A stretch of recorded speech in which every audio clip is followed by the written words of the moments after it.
Thank you guys so much for joining me with your story from my Love Story series, part of the Love Story Project. Do you mind telling everyone who you are?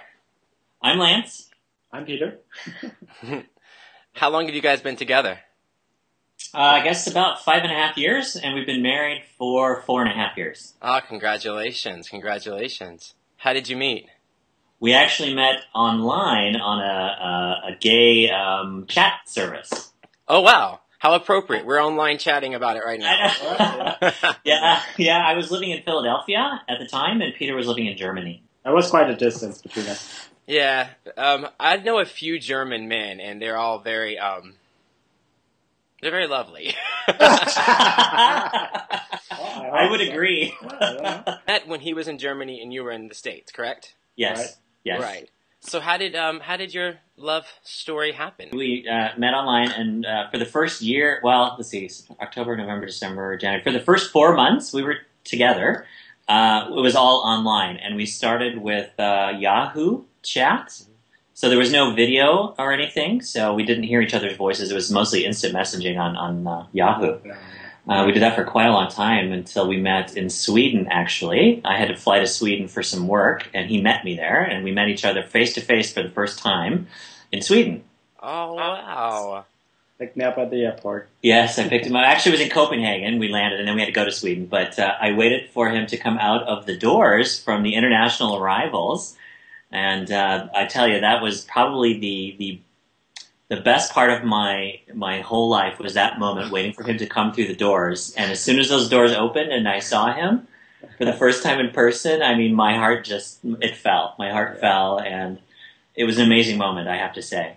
Oh, that's a beautiful love story right there.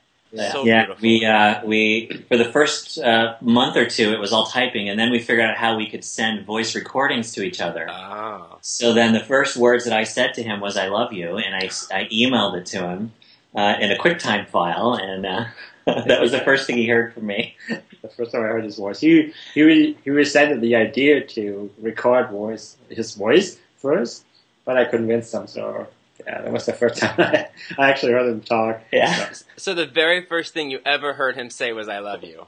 Yeah. Wow. Yeah. Wow, that's amazing. Yeah. How soon after this amazing meeting in Copenhagen were you actually living together or able to be together physically on a regular basis? So either I was going to move to Germany, or he was going to move. We were going to move to Canada. And we decided Canada, and it was easier to get him into Canada than it would be to get him into the United States. Yeah. Right? And plus, gay marriage is legal here, so about a month after he arrived, we got married. Oh, and so he actually proposed to me a month after we met online. Wow. So then this is before. Okay, so I'm just trying to follow. So this was before you met, before he heard your voice? Yeah. Wow. So, was it like? Did you type on one knee? What? I just said, "Yeah, would you like to marry me?" And then, yep, that's how we have. Yeah, without having physically met before. So yeah. Wow. So this is amazing. By the way, I can't believe I'm so lucky that my first love story in this love story series is so amazing.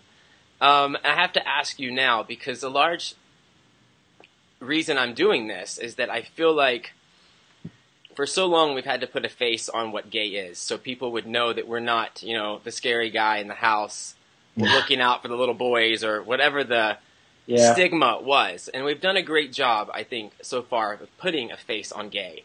Yeah. Now I think it's time to put a face on what gay love looks like and the impact that gay love has on other people. And I'm just curious, I don't know what your families are like, but as a result of being together as a married gay couple, have you seen or noticed any positive changes in anyone around you?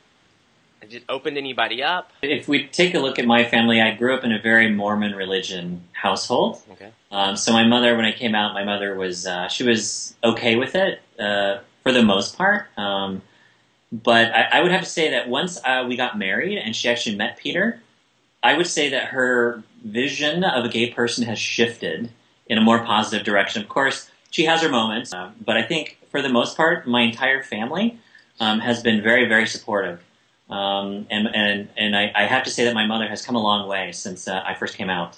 And you know, she's met Peter. She's told Peter he can call her mom. She's come a long way, I have to say. It helped enlighten your mom. Your mom sees this, you know, her son, and he's in a wonderful relationship full of love. And you know, I believe that love is the same as understanding, and I believe that when you understand something, you no longer fear it.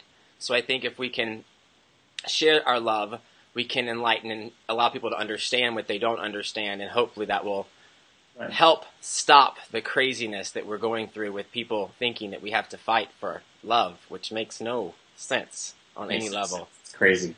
I'm sure that throughout the rest of your lives you will be a great example to other people, and I know that the kids who watch your video, I mean, I never got to see a gay couple talk about falling in love and meeting in Copenhagen and saying I love you for the first time. You know, these things we take for granted as part of our lives.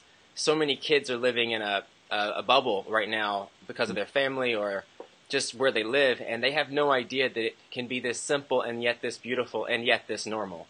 And so I know that this will, just talking to you and hearing your story will help a lot of people. So I appreciate it very much. Well, you're very welcome. We're happy to share our story. Yay! Love story number 1 is a wrap. Take care. All right, guys. We'll talk soon. Thank you very much. Thank you. Thanks. We got engaged.